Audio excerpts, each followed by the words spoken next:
opsir yang kedua, komandan kedua yang jadi tahanan ini. Kata raja, opsir kedua, saya Tuan Raja. Kamu sudah lihat temanmu, opsir pertama tadi? Sudah Tuan Raja. Mati kan? Mati. Kamu mau mati? Atau mau ikut saya? Keluar dari agamamu Islam dengan pangkat cukup, gaji cukup, rumah cukup. Bagaimana? Sudah Tuan Raja. Sudah apa? Sudah, jangan banyak omong.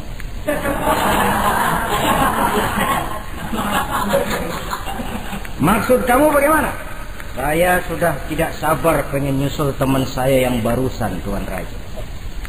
Saya tidak sanggup bayangkan bagaimana dia disambut oleh para bidadari di surga, disambut oleh para malaikat dengan ramah tamah, menikmati kehidupan di alam yang penuh dengan keriduan. Oh Tuan Raja, sudah jangan banyak omong. Kalau mau potong, potong saya.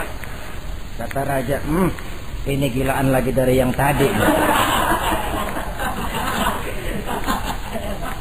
Yang tadi masih bisa diajak berunding, ini sudah minta dipotong. Ayo Algojo, potong. Dipotong lagi oleh Algojo. Putus lagi, berpisah kepala dengan badannya. Jatuh ke bawah, masih muter kepalanya kayak orang tawaf, ngaji lagi. Ayatnya yang dia baca, wujuhu yawma idzin nadhirah, wujuhu yawma idzin nadhirah ila rabbiha nazirah.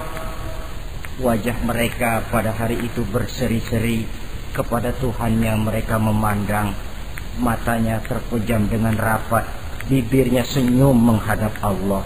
Syahid lagi yang ketiga ini. Nah, kata Raja, sekarang komandan opsir yang ketiga, panggil. Opsir ketiga, saya Tuan Raja. Sudah dengar nasib dua orang temanmu? Sudah Tuan Raja. Mati? Mati. Kamu bagaimana? Saya mau hidup Tuan Raja. Jadi kamu mau ikut saya? Mau Tuan Raja, saya mau. Mau meninggalkan Islam sebagai agamamu? Mau Tuan Raja. Mengkhianati khalifahmu Umar bin Abdul Aziz? Iya Tuan Raja. Daripada hidup saya kan, daripada mati mendingan hidup Tuan Raja. Daripada nggak punya apa-apa kan mendingan punya apa-apa. Baik, baik. Nanti saya musyawarah sama Perdana Menteri, kamu saya angkat jadi pejabat tinggi. Baik Tuan Raja. Akhirnya Raja musyawarah. Perdana Menteri, saya Tuan Raja.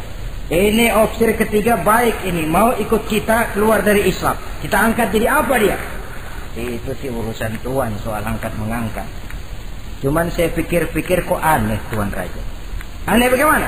Ini opsir ketiga ini kok mau ya meninggalkan agamanya. Mau mengkhianati saudaranya sendiri. Saudaranya sebangsa, setanah air, seiman, sekeyakinan. Hanya karena ditawari oleh kedudukan mau dia khianati. Orang itu kalau sudah mau mengkhianati bangsanya sendiri Tuan Raja, apalagi bangsa lain. Sekarang ini dia sopan sama kita karena kepengen selamat. Nanti kalau ada kesempatan, bukan kita yang ditikam dari belakang, senjata makan Tuan. Jadi menurut kamu bagaimana Perdana Menteri? Menurut saya opsir ketiga ini komandan bejat. Masa orang bejat jadi pejabat, rusak rakyat. Malah orang dua yang mati itu orang bagus, punya prinsip, punya pendirian, nyawa taruhannya, iman tidak goyah. Itu malah kalau bisa yang dua itu dihidupin lagi. Orang punya pendirian, ya hidupin tuh gimana udah kadung mati. Tidak bisa. Jadi yang ketiga ini gimana? Kalau menurut saya yang ketiga ini bunuh saja Tuan Raja. Ngapain miara orang bahaya? Bunuh saja. Bunuh, bunuh. Iyalah kalau begitu bunuh saja. Betul juga kamu. Bidang dibuka kembali. Opsir ketiga, gimana Tuan Raja? Saya diangkat jadi apa? Kamu nggak diangkat. Nggak diangkat bagaimana? Kamu opsir bejat. Kok bejat? Iya. Agamamu saja kamu mau tinggalkan. Saudaramu sebangsa setanah air mau kamu khianati. Apalagi kami yang orang lain bangsa dengan kamu. Kalau ada kesempatan kami akan kamu tikam dari belakang.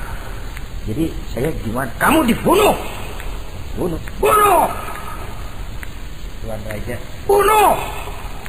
Iyalah, bunuh. Tapi saya mau Islam lagi ah. Tadinya saya mau keluar dari Islam, saya pikir dapat kedudukan tinggi kalau dibunuh juga. Iyalah bunuh, tapi saya tak Islam lagi. Terserah mau Islam mau tidak, pokoknya bunuh. Iya, saya mau Islam lagi. Cepat. Iya. Lalu mengucap 2 kalimat syahadat, mau Islam lagi. Macet lidah. Ayo cepat. Iya Pak. Asyhadu Enggak bisa mengucap syahadat. Ayo cepat. Iya Pak. Asyhadu Enggak bisa. Sampai goloknya Al-Qujo keburu sampai ke lehernya.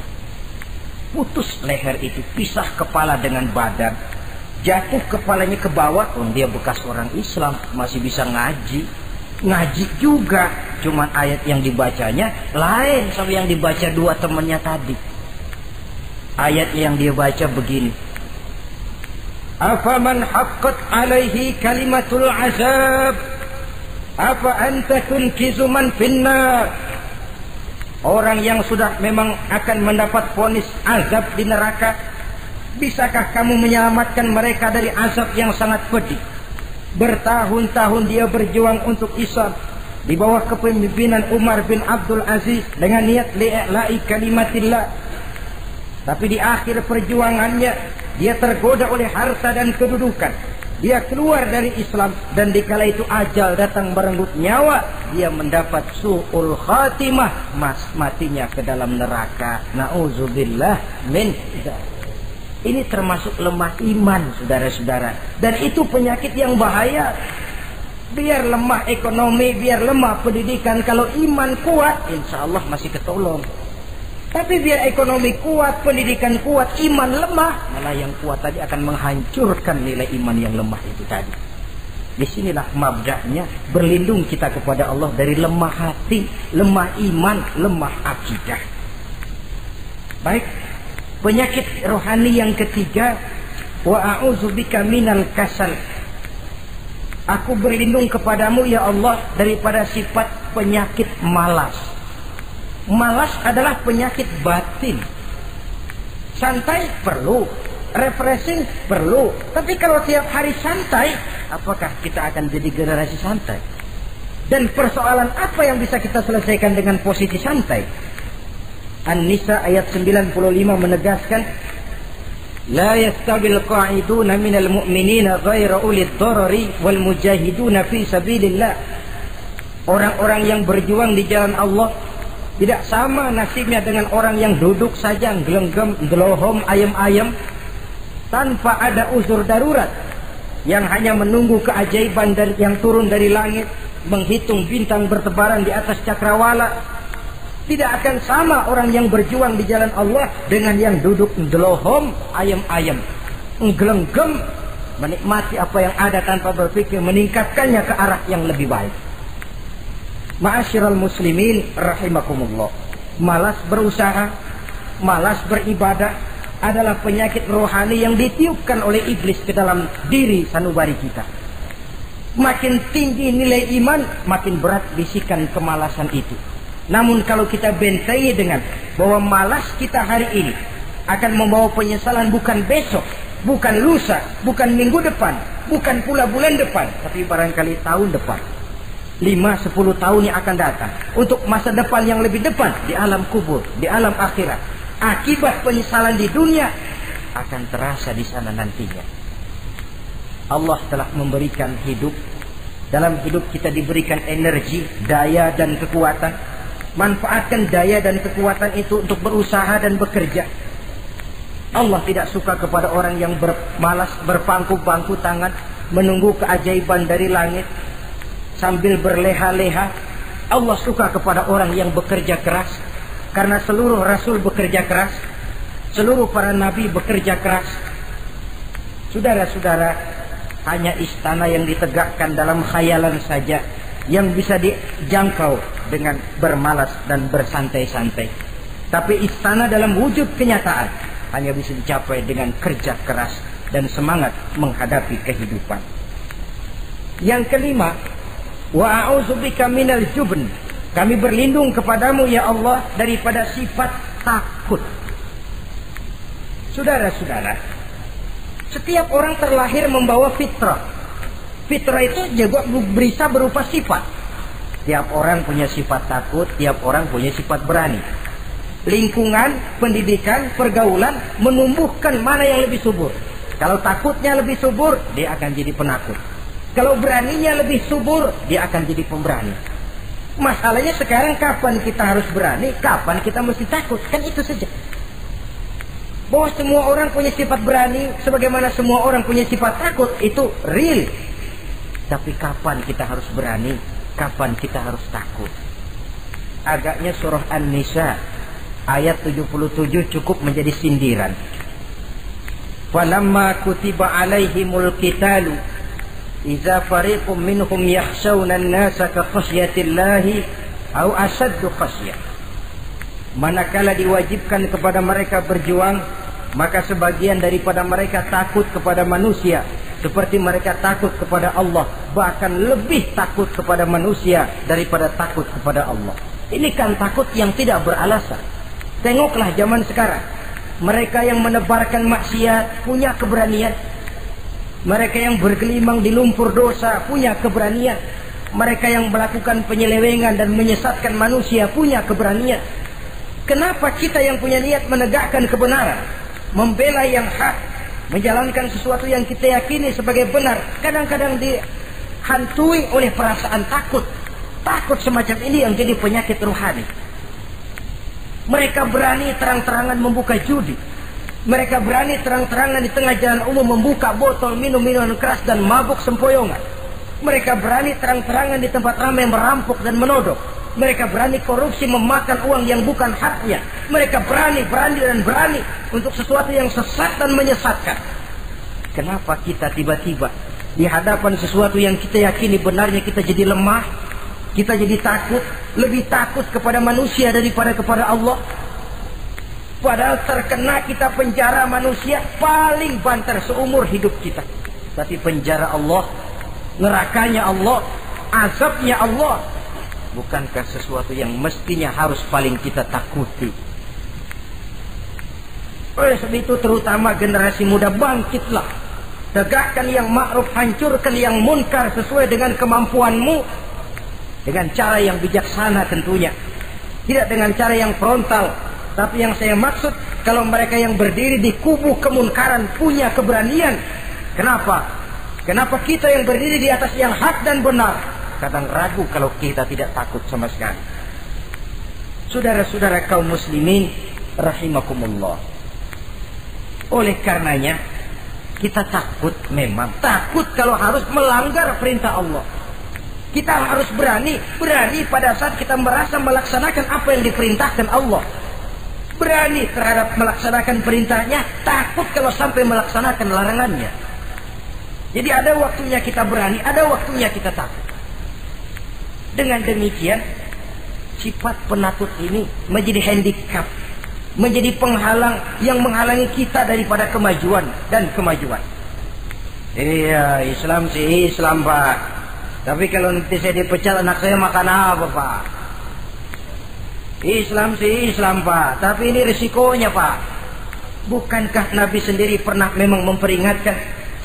Sayati ala ummati zamanun al-qabidu ala dinihi kal-qabid ala al-jamrah. Akan datang satu masa di tengah umatku di mana pada masa itu orang yang konsekuen dan teguh memegang agama seperti memegang bara di tangan. Dipegang tangan terbakar, dibuang bara terlepas. Konsekuen megang Islam, risikonya berat. Melepaskan dan masa bodoh terhadap Islam bertentangan dengan batin. Dikala itu, beruntunglah orang-orang yang teguh dan kuat memegang agamanya. Ma'asyiral muslimin rahimakumullah. Hanya sifat berani yang menyebabkan Islam berhasil menembus dinding Jazirah Arabia, memasuki Bizantium dan Persia, mendarat di Spanyol, memasuki Selat Jabal Tariq, pada gilirannya mewarnai hampir 2/3 belahan bumi, menjadi mercusuar di lapangan ilmu dan peradaban. Berani karena benar. Jadi yang saya anjurkan itu bukan berani babi. Tahu berani babi? Mau nyeruduk aja. Berani yang tanpa perhitungan itu berani babi namanya. Nyeruduk aja. Ya kalau kelempengan yang diseruduk tahu empuk. Tapi kalau yang diseruduk mesin giling kan bongkar kepala. Jadi bukan berani yang tanpa perhitungan, berani yang dengan taktik dan strategi. Sebab keberanian tanpa perhitungan akan menyebabkan kita menjadi orang yang ngawur. Dalam istilah sosial dinamakan trial and error, spekulasi namanya. Dan itu harus pulang kepada diri kita. Keberanian tidak bisa dipompakan, keberanian tidak bisa dicangkokkan, harus bermuara dari kita. Contoh saja, ketika Nabi dan Abu Bakar di Gua Sur, Quraisy kafir yang ngejar sampai di situ. Kalau mereka nengok ke bawah, Nabi akan kelihatan. Abu Bakar sedikit grogi. Nabi tampil dengan mantap. La takhaf wa la tahzan ya Abu Bakar. Innallaha ma'ana. Abu Bakar, kamu tidak usah takut. Kamu tidak usah khawatir. Allah bersama kita. Keberanian timbul. Karena yakin ini jalan Allah. Yakin Allah pasti akan bela. Ya, keberanian itu nggak bisa dicangkokin. Nggak bisa cuma teriak, saudara-saudara jangan takut, Allah bersama kita, mulutnya. Tapi kalau hatinya juga perang, apa iya, itu sudah tertarung di kaki sendiri. Jadi memang harus ada variasinya. Ibarat pepatah, tukang joget yang baik ngerti irama gendang. Kalau kita terlalu keras gampang dipatahin orang. Kalau kita terlalu lemah diinjek terus.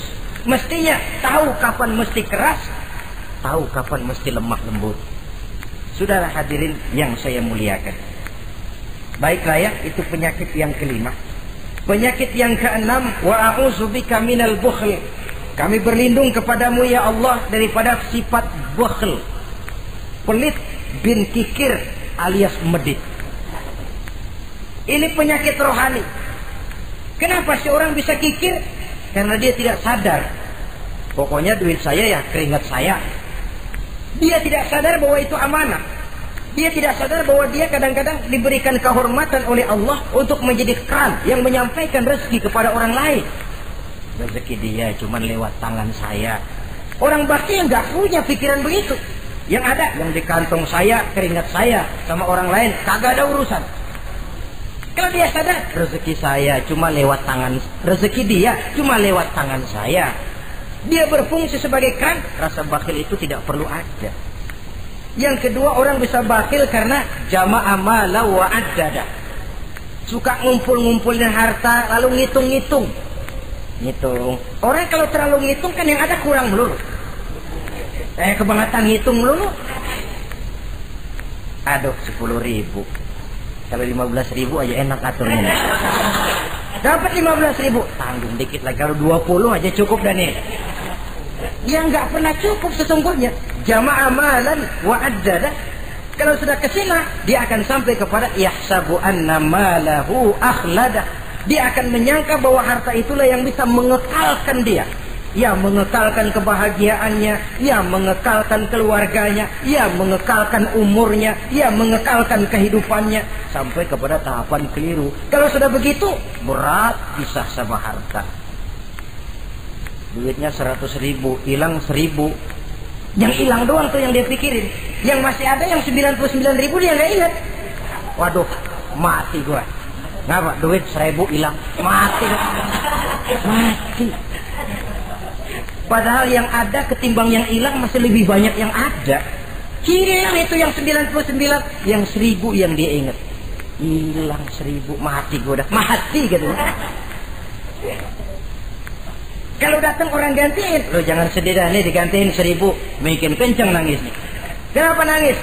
Kenapa bikin nangis? Coba yang tadi nggak hilang jadi 2.000 kan. Ingat yang tadi hilang. Kapan syukurnya kalau sudah jama'a malan wa addada? Prosesnya akan sampai kepada yahsabu anna malahu akhlada. Memang harta itu bisa mengekalkan kita. Kapan? Kalau dia kita belanjakan di jalan Allah. Itu harta yang mengekalkan kebahagiaan. Kita berikan dia kepada yatim piatu. Kita berikan dia memperbaiki jalanan umum. Kita berikan dia membangun puskesmas. Kita berikan dia membangun masjid, pondok-pondok pesantren, memakmurkan majelis-majelis taklim. Itu harta yang mengekalkan kita. Adapun yang kita belikan, ya belikan pakaian pangkatnya toko. Bagus benar. Sekarang 4-5 tahun yang akan datang lari ke dapur. Bukan dibersihin, ngebersihin. Makanan yang paling enaknya waktu di tenggorokan. Sudah masuk ke dalam perut, sudah gak ada bedanya singkong dan sate. Malah besok pagi keluar bauan sate daripada singkong. Bedanya makanan cuma di kerongkongan saja. Saudara hadirin yang saya muliakan, jadi kalau sadarlah kita bahwa karunia yang datang itu memang amanah Allah, kenapa harus bakhil? Bahwa rezeki orang harus lewat tangan kita, kenapa harus mengelak? Tidak ada orang jatuh miskin karena dia dermawan. Tidak ada orang jadi susah karena banyak menolong orang. Karena mungkin keberkahannya yang penting itu. Dia menolong orang tidak bisa membalas, tapi Allah membukakan jalan lewat jalan lain yang tidak dia perkirakan sebelumnya. Masyiral muslimin, apalagi kalau orang itu adalah orang yang dekat dengan kita. Maksud saya ibu bapak kita. Oh, itu balasannya paling kontan. Berbuat baik kepada ibu, berbuat baik kepada bapak. Ada rezeki sedikit, belikan makanan yang disenangi orang tua kita. Pak, ibu, alhamdulillah ada rezeki. Ini makanan kesukaan bapak, ibu. Menurut kita sederhana, sepele, Allah akan balas. Itu paling kontan lewat jalan yang tidak kita sangka-sangka. Ibu bapak, yatim piatu terutama juga.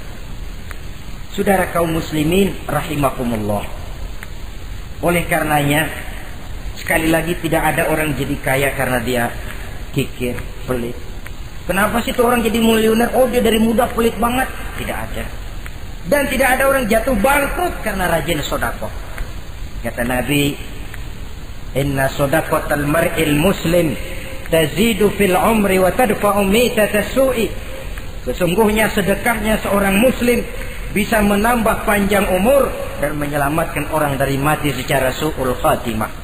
Panjang umur bisa artinya jumlahnya tambah, bisa berarti walaupun orangnya sudah mati, namanya tetap hidup dikenang orang kebaikannya. Itu pun panjang umur namanya.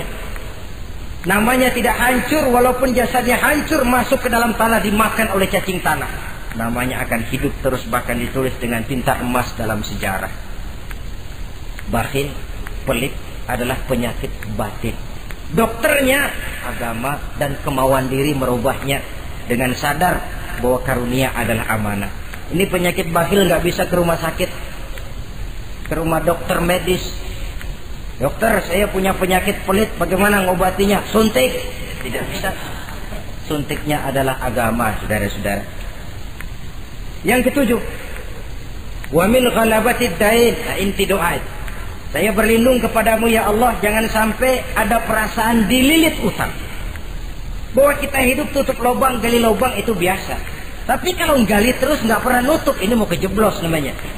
Ngutang lalu nggak bayar-bayar, namanya gali lubang, nggak pernah nutupin. Bahkan Nabi pesan, alaikum biddain, fa innahu hamun billail wa dani'un bin nahar. Kalau bisa kamu nggak usah ngutang. Kenapa? Utang itu siangnya bikin kita takut ketemu orang, malamnya bikin kita susah tidur. Coba dah kalau nggak bisa ngutang, berabe, malam nggak bisa tidur, siang takut ketemu orang. Jangan kepergok nih, belum ada duit buat bayar. Jalan ke sono, takut ketemu. Jalan kemari, takut ketemu. Akhirnya nggak kemana-mana, ngumprak di rumah. Tetapi adat hidup, saudara-saudara, apalagi kita yang ekonomi menengah ke bawah, biasa adat hidup itu tutup lubang gali lubang, saling menerima, saling memberi. Tapi yang diajarkan oleh agama, oke, gali lubang silakan, asal bisa nutupin.